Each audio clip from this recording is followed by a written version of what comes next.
Untap, upkeep, and welcome back to the channel if you've been here before, and if you haven't, sit back, relax, and enjoy our show for you today. Also, do note that we do have a Discord up and running.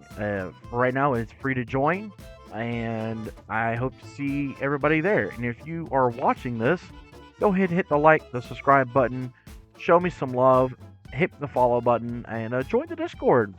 Let's get talking about Magic. That's why we're here, right? Magic, Commander, fun. Let's go. So for today, we're not going to do a budget build. We're gonna kind of bling out a little bit. It's still a budget build a little bit because I think like $500 or so would buy the whole deck. But I've been debating on building this one for a minute, and I finally decided let me go ahead and build it. The only reason I debated building this is because I already had a commander in these color combinations, and I really liked it. It was based on taking like multiple extra turns in a row, basically infinite with the right set of pieces.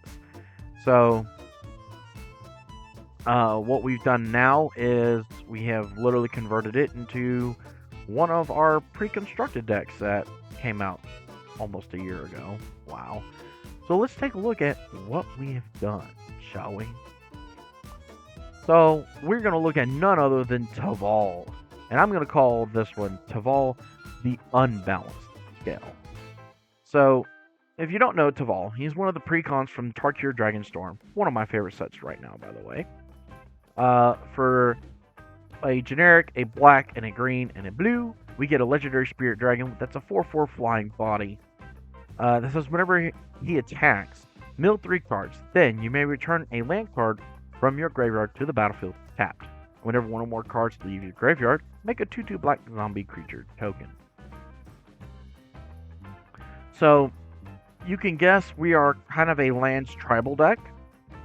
We have a couple of ways we're trying to win, and we are not afraid to abuse what we've got. I've done a test run with this deck in person. It's quite nasty. It's fairly resilient, and I love everything about it. So I think this is going to be one of my favorite decks for a little while. It's probably one I'm going to keep in my arsenal whenever I go anywhere. Maybe I'll go to the MagicCon Atlanta event. You never know. If I'm there, show me some love. Say hi. Maybe we'll take a picture and we'll post it on, the YouTube channel. You never know. So I actually also got this idea based a lot on some of the other builders out there, like Jocelyn Kwai from the Command Zone, or CGB from Covert Go Blue. He plays a more brawl version on Arena, if I'm not mistaken. And then JLK, Jocelyn Kwai, plays one in one of the recent episodes of Commander at Home with Brian Kibler and Olivia Gobert Hicks. So if you don't know any of those channels, go look them up. They're awesome, awesome channels. So now we have a brief rundown of what we got going on here. Let's dive into this. So of course we're gonna have AC play an extra land on each of our turns, and whenever a land enters, we can draw a card. So if he's out after we swung with AC, we get to mill, put a land into play. We're gonna draw a card. We're gonna make a body, and we can play another land and make another draw. So that doesn't seem like a negative in any way, shape, or form. Aftermath Analyst. Excuse me. If you've played any kind of standard over the past year or so, you know this card is horrifyingly good. It enters, we get to mill 3 cards. Great, our commander loves that. Then we can pay 3 and a green, sack this creature at instant speed, by the way. Return all land cards from our graveyard to the battlefield tapped. That's very important because we do have a very surprising card later on. And you'll see why. Next up, one of the linchpins that's going to help us win is a Yara, First of Locthwain. So whenever she or another black creature enters the battlefield under your control, each opponent loses 1 and you gain 1. Tap, sack another black creature, draw a card. Ladies and gentlemen, boys and girls, we make black zombie druids. So every time our commander does his thing, she says, cool. Ding, ding, ding, ding, ding, ding. What's not to like about this? Birds of Paradise, decent little ramp creature. Bloodghast, because I mean, it's a free way to get something out. We can always sack this to a Yara, draw a card, play and land, get this back, and we're hitting for 2 at that point, because not only is he a black creature coming into play, but we're also going to make a 2/2 black zombie that's coming into play because we're playing a land and getting him back from our graveyard. This is a win-win, everybody. Of course, we have to have the other win condition, the big bad Hoof Daddy himself, because why not? It's Hoof. Let's just hoof them out, right? Chiru, Gold Keeper, kind of works with our commanders. Whenever one or more cards leave your graveyard during your turn, make a treasure token. So we like it. It allows us to ramp a little bit. I still explore. I mean, play an additional land on each of your turns, play lands from our graveyard, and whenever a land we control enters, we get to mill a card. This does like everything we want from our commander, just literally everything, except for making a body. But it's going to double up our landfall triggers. It's going to double up by getting things out of our graveyard. This is just great. Horizon Explorer. Lands you control enter untapped. And whenever you attack a player, create a lander token. So if we attack one zombie to each person, we can make lander tokens, so we can sack and go find basic lands, put them onto the battlefield tapped. But with the Horizon Explorer, they're going to come into play untapped. Gotta like it. Hedron Crab, whenever the land enters, we have somebody mill 3 cards, usually us. Llanowar Elves, Mystic Elf, or Elvish Mystic, or even Finehorn in Llanowar, Elvish Mystic, and Finehorn Elves. I apologize, they're all right here in a little cluster. They all help us ramp. They're cheap little mana dorks. They're not that great, but they're not that bad. Kishla Gimmer. So whenever a card leaves our graveyard during our turn, we get to draw a card. Triggers only once each turn. So it's just a little bit of incremental advantage. Another way we can win is right here, the Lost Monarch of Ifnir. He's from the Aether Drift zombie precon deck. He has a Flick 3, which means whenever this creature becomes blocked, defending player loses 3 life. And other zombies we control have a Flick 3. So just based off of that, he's an amazing card in this deck. We're making zombie druid creature tokens, and they're only 2/2s. So we just turn them sideways in either way. Either you're going to lose 3 life because you're blocking my zombies, or you're going to take the 2 damage. Which do you want? What's the less of 2 evil?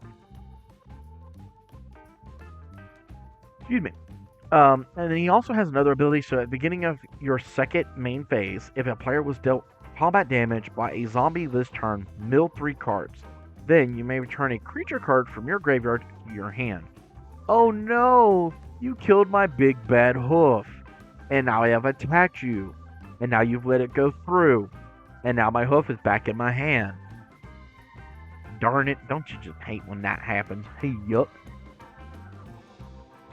Lotus Cobra, pretty self-explanatory. We're playing lands to get mana. We're just going to keep our train running. Ludrolfa is like another version of our commander, essentially, because we can play a land and cast permanent spells of each permanent type from our graveyard only during our turn. So it helps us. So again, in the situation of Hoof has been blown up, we have enough mana, maybe we take in an extra turn or something, we can turn things sideways, get Hoof back out, and finish the game. It's a very, very, very powerful commander. I like having it in the 99 versus him as a commander because when Madrolta is your commander, you get targeted a lot. I'm just gonna throw it out there because most people that are messed up in the head and sick and twisted, like myself, are throwing in Spore Frog, which says sacrifice Spore Frog, prevent all combat damage that will be dealt this turn. And unless you have a way to exile said frog or counter it when it gets cast, if Madrolta is your commander, it just keeps coming back and it makes it a nightmare. So I like having him in the 99 of this build.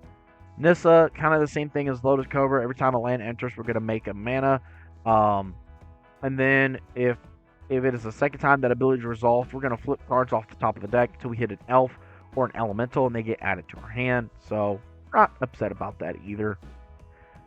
We of course had to have Tatiova in the deck. Tatiova, Benefit Druid. Whenever land enters, we gain 1 life and draw a card. Sylvan Safekeeper is a way to sacrifice our lands to give our stuff Shroud. It actually comes in handy later on. I'll explain why. Stitcher Supplier, when it enters or dies, mill 3 cards. Spring Heart Natuku. I mean, you could bestow this on any number of creatures that we have here that you want to just keep doing stupid things with and just keep going wide with. I mean, make a few Lotus Cobras or a few Lost Monarch Ifnirs. I mean, take your pick. The Spring Heart Natuku can just do some really, really stupid things. So whenever... Well, the reason I say this is because if it's bestowed, whenever a land enters, you may pay 1 and a green. And if you do, you make a token copy of the creature this thing is enchanted to or attached to. Otherwise, you're just going to make a 1/1 green insect creature token.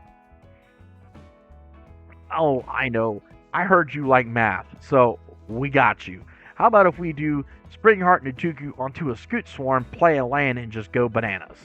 Sound like fun? I hate math. No, I'm just kidding. I love math. But I really hate the headache I get from doing that math. Woof. If you've played Standard on Arena or any point in time, or even if you've played certain Commander matches, you've probably seen the Scoot Swarm go, and it gives people nightmares and headaches. Raymond Excavator is the creature version that allows us to play lands from our graveyard. Of course, the Gitrog monster is in this deck because, I mean, why not? So at the beginning of our upkeep, we have to sacrifice the Gitrog unless we sacrifice a land, which is fine. We can get our lands back. You can play basically 2 lands on our turn, so we can play an additional land. And whenever a land is put into our graveyard from anywhere, we get to draw a card. Now, that only triggers like once. So if you attack and you mill like 3 lands, you only get the draw trigger 1 time, but it could be enough to actually do what we're trying to do. Timeless Witness has Eternalize, so it can be brought back from the graveyard for 7 mana. But it essentially is a regrowth effect. And I'll go over why that is important later on. Cormod the Desecrator, again, we're making 2/2 black zombie creature tokens whenever 1 or more cards leave our graveyard. So if he's out and the commander's out, we mill, put a land from that in play, making 1 of them that is tapped, 1 of them that is not tapped, and if we have like a Yara set up, we're draining people for double. I mean, this gets out of hand in a hurry. And of course we have Wonder. We want him in our graveyard any way, shape, or form we can, even if we have to kill it ourselves. Because whenever he's in the graveyard and we control an island, all our stuff flies. With Tarkir Dragonstorm out, it introduced a whole bunch of flyers, and well, we got to be able to protect against that. Casualties of War is just a nice reset, if you will. So for 2 double black, double green, you could choose any of the following, and you choose all of it if you want to. Destroy target artifact, creature, enchantment, land, or planeswalker, and it's just a nice way to just deal with problems on the board. It even gives you a little bit of politicking, because you'd be like, hey, you know, I could go for this, or I could go for this. What, you know, what are we doing over here? What are we doing? And, you know, some people will politic for that. Farseek, Nature's Lord, 3 visits. They all help us ramp, help find things. I thought this would be a great ad for the new Edge of Eternity set, Singularity Rupture. So for 3 blue, double black, destroy all creatures. Then, any number of target players each mill half their library rounded down. We can choose ourselves and really get our mill plan going, or we can just choose everybody but us. So it has a lot of pivots. It just kind of depends where we are in the game. Because you remember, we don't really need to mill ourselves out too much, because we don't really have any way to bounce back when we have no library. And now the big surprise, the whole reason for Timeless Witness. We're running a Time Warp, so target player takes an extra turn after this one, and a very fitting extra turn spell with Walk the Eons. So buyback, sacrifice 3 islands, which means after we pay the 4 double blue, we can sack 3 islands, and instead of going to the graveyard, this will come back to our hand as it resolves. And then target player takes an extra turn after this one. If we are set up right, we virtually could take infinite turns with just this card, and we could eventually just mow our opponents over. Our instance package is pretty light with Abrupt Decay, an offer you can't refuse, Counterspell, Arcane Denial, Assassin's Trophy, Putrefy, Beast Within, Terror Sunder, Lethal Schemes, a Heroic Intervention for a little bit of protection, Crop Rotation to go find a certain land that I'm sure if you've played Magic, you can guess what I'm hinting at here. Excuse me. And then a Royal Procession is instant speed, return target card from your graveyard to your hand. So it's instant speed, make a 2/2 black zombie druid creature token, and maybe get something that we need. So like maybe a counter spell or removal or even piece of protection. So very, very, very, very versatile card. I really like that card. Moving forward, our artifact package is a little light as well. Running the usual suspects of Swiftfoot Boots, Soul Ring, Felwar Stone, Commander Sphere, Arcane Signet. We're even running Wayfarer's Bubble. I have a Thought Vessel because we could have a max hand size at some point, believe it or not. We're running the Conduit of Worlds, so we can play lands from our graveyard. Also, tap, choose target non-land permanent card in your graveyard. If you haven't cast a spell this turn, you may cast that spell. If you do, you can't cast additional spells this turn. So it's kind of a, well, to be honest with you, it's kind of like a one time we're getting the hoof back and this is the game kind of thing. So predominantly it's going to be here so we can play lands from our graveyards. We have several ways to play additional lands, so we're just trying to make sure we can stabilize and keep our train going. Head Shredder, whenever it attacks, you may mill 2 cards. We don't have to, but we may. Who are we kidding? We're probably going to. And then whenever one or more land cards are put into your graveyard from your library, put them onto the battlefield tap. So it's another way to trigger our commander an additional time, basically, and we can keep our ramp train going. Our enchantments package is really interesting. We have Awaken the Undead. So Chapter 1, destroy target non-land permanent. Chapter 2, mill 3 cards. Chapter 3, you may discard a card. When you do, return target creature or land card from your graveyard to your hand. So this gets back Hoof, this gets back a Yara, Madrolfa, I mean, take your pick. So this is a very spooky card for our opponents to see. We have Walk-In Closet, Forgotten Cellar. Forgotten Cellar allows us to play things from our graveyard only for that turn. And if it would be put into the graveyard from anywhere, it goes into exile instead. And then more predominantly for the Walk-In Closet part of it, you can play lands from your graveyard. Exploration allows us to play an additional land on each of our turns. This is a really powerful card in this deck. Ripples of Undeath. So for 2 mana, we get an enchantment that says at the beginning of your pre-combat main phase, mill 3 cards. Then you may pay 1 and 3 life. And if you do, put a card from among those cards into your hand. So if something went that we really were like, oh no, we needed that, we can get it back and we can proceed to just beat fates. Spelunking, when it enters, draw a card, play a land card from a hand onto the battlefield, not tapped by the way. If we did a cave this way, you gain 4 life. That's not really relevant. Excuse me. And then lands you control enter the battlefield untapped. That's all we really care about. Because Teval's going to get them back into play, they'll be tapped. And I want them untapped, and I want to do shenanigans. Teval's Judgment. Whenever one or more cards leave your graveyard, choose one that has been chosen this turn. Draw a card, make a treasure, or make another 2/2 black zombie druid creature token. It comes in the pre-con. Very powerful card. Surprise, something that has the commander's name is powerful.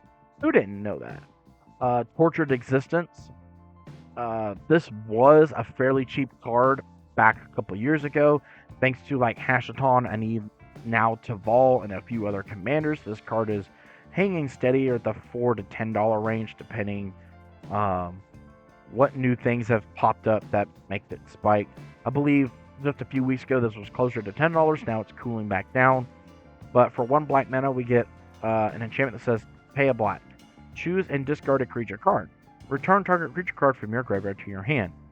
Um, so this means we can throw like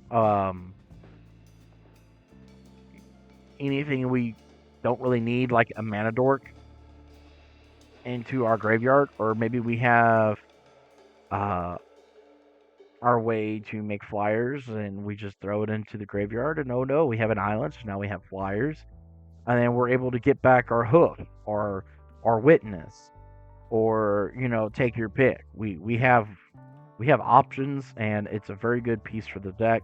Love it in the deck. Last but not least, our mana package. So running a 36 lands. I think I'm experimenting in actual paper around with the deck a little bit. I think I'm upping it to almost 40 or right at 40. So I'll have to update the deck list once I've decided that.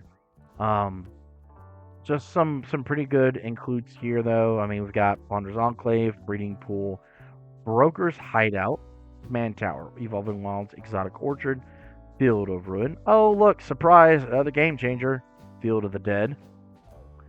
Makes 2/2 black zombies if you control 7 or more lands with different names. Which, as you can see, we have a smorgasbord. So, hooray! Running several forests, a hedge maze, several islands, Maestress Theata, Reliquary Tower, 1 fetch land with Polluted Delta, a Path of Ancestry, Overgrown Tomb, Obscura Storefront, Misty Rainforest, oh, another fetchy, Swamp, Terramorphic Expanse, Undercity Sewers, Underground Mortuary, another fetch land with Vertic Catacombs, Watery Grave, Yavimaya, the Cradle of Growth, and finally the Triumph, Zalgoth Triumph. So we are fairly stacked with our mana base here to be able to constantly trigger. We get, an army in no time. It is really, really amazing. People actually underestimate how Teval, we don't really care too much if he dies. We're going to generate enough mana and enough pieces that we'll just play him again. We just need him to attack. You can chump block him, whatever. We don't care. If he dies, we'll bring him back. We're going to be a ramp train in the meanest sense of the term. We just want him to turn sideways and do his thing. That's all we want. So that's, I guess, my piece of advice for anybody that plays Teval, whether it's from the precon or a wildly upgraded version like this. Turn him sideways. It does not matter. Turn him sideways. Thank me later. If he dies, big deal. Play more lands, bring him back out, keep the train going.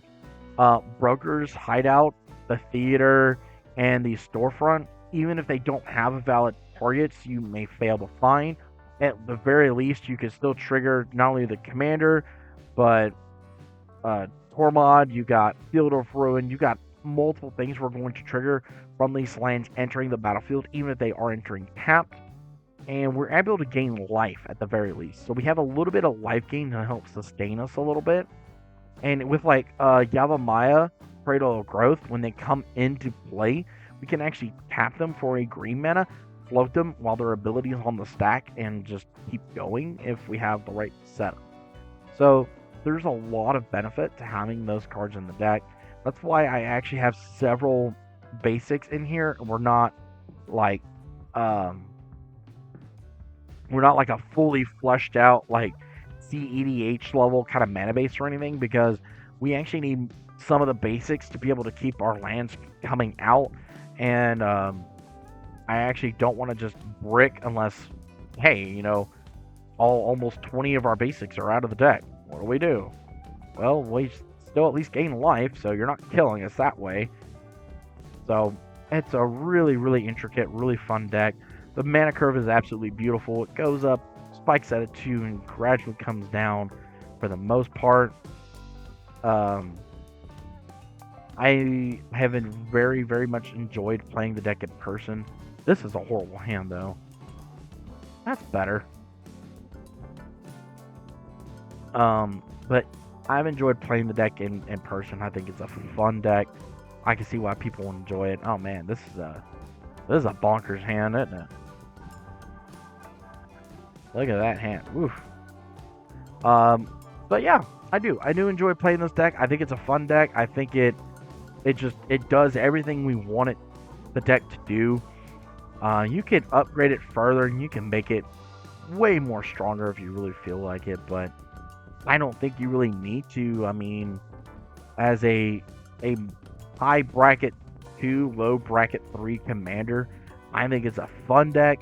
I think it's very fair and balanced in that aspect. I do call him the unbalanced scale because, I mean, the amount of advantage you can get from this guy if nobody keeps you in check is just going to be astronomical, and your opponents are not going to know what to do themselves. They're not going to know how to handle this, and I think that's where he has a lot of his advantages. I do love this color wedge, this color grouping. With Teval at the helm, you have a lot of capabilities to do horrible, powerful things. I mean, you could probably make a CDH by doing like Thassa's Oracle, Hermit Druid kind of things where you're like, I'm just gonna dump the whole deck and then Thassa's Oracle, ta-da, I win kind of thing. Maybe that's something, I don't really know. I just kind of like it where it sits. I don't know what upgrades you could do to it to bump it up even higher to a 4. Maybe some of the free counter magic or something like that would help the deck really hum. I don't know. I don't think you really need to. I think the deck's fun to play as is, and I thought it was a really fun deck out of the box, and being able to throw cards from my collection into this thing and really see what it can do is just dumb. I mean, you could put a Zeus in here to get basically 3 land drops a turn, and you could find a way to loop the lands, and you could do so much in this color wedge that it's just not fun. It's just not fair. So that's why I've actually renamed him the Unbalanced, because he is very much unbalanced. But let me know what you think. Do you like the upgrades and changes I've done to the deck? Because essentially I blew the deck to pieces and kind of picked and chose what I thought would be good to have in the deck. I don't quite remember everything that was in the stock list. I know there's not very many that's gonna be making it from the stock list if you actually go through and build this deck. I know that much for sure. But it's a fun deck. I think the extra turns are just over the top of the deck. You can do a whole lot with this though. That, man, I don't know. I don't know what they were thinking when they made this guy. This guy's pretty nasty. Hey, and I'm okay with that. He's a big old dumb legendary dragon. I'm 100% okay with this. I know, go figure. The Buddha Dragon's okay with a dragon being powerful. Shocker. But yeah, don't forget, like, share, comment, subscribe. Join the Discord if you haven't already. If you're watching this and you're still here, come on, help me out. Hit the subscribe. We are so close to having 100 subscribers. Thank you all to everyone that is already subscribed and showing all the support. It's been a while since we've made this video. It's been a little hectic, and I hope to get a little bit better back in the routine of making more videos for everybody. But you guys show me some love. Help me out. Share the content. Play another video here, or there. Whatever. Play another video too for me. Help engage the algorithm. And make sure I'm not marked as like spam or something. But I've been the Buddha Dragon. Don't forget, rub that belly for mana, and may all your games be filled with magic. Until the next time, peace out.